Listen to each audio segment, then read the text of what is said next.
single woman that wants to lose fat but also end up with a pancake butt.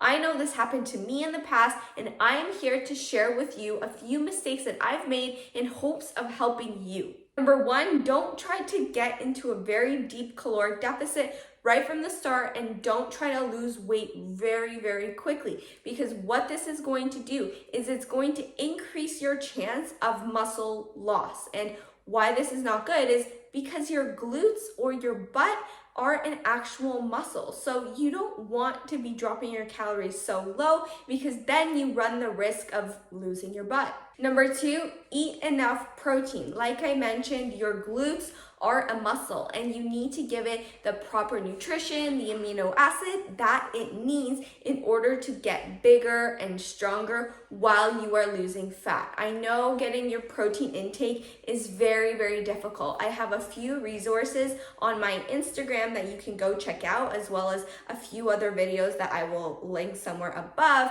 But if you are regularly resistance training, and you're doing resistance training at least for your glutes like 2 to 3 days a week, you want to eat at least 1 gram of protein per pound of body weight to gain and maintain your butt.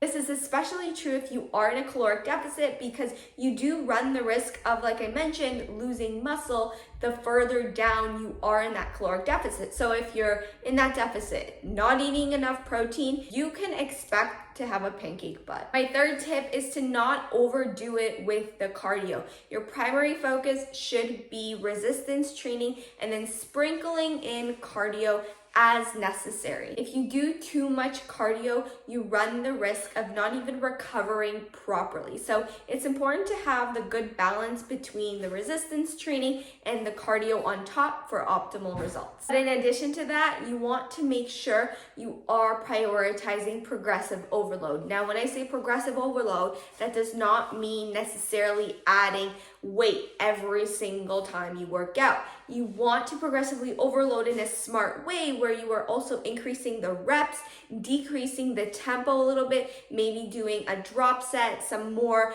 pause sets that will draw more blood into your glutes and your muscles. Personally, I really love doing a drop set on my last or second last set of my exercises. I really feel the pump, and it will send a signal to your muscles to maintain that muscle mass. In addition, make sure you are at the gym and really intentional with every single set that you do.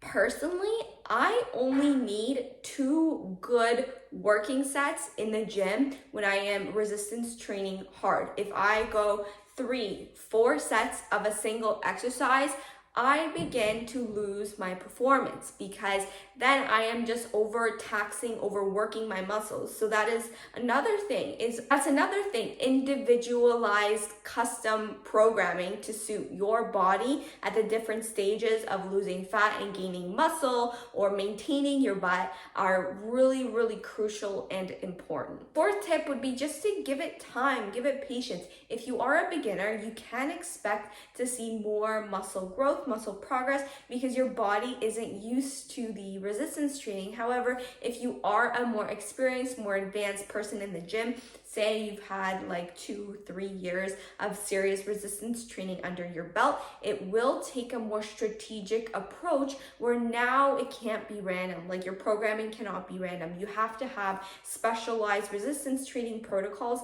for you to be able to maintain your glutes and make them grow bigger and stronger. That's it for me, guys. Make sure you give this video a big thumbs up, subscribe to my channel, follow me on Instagram, and I'll see you next time. Bye.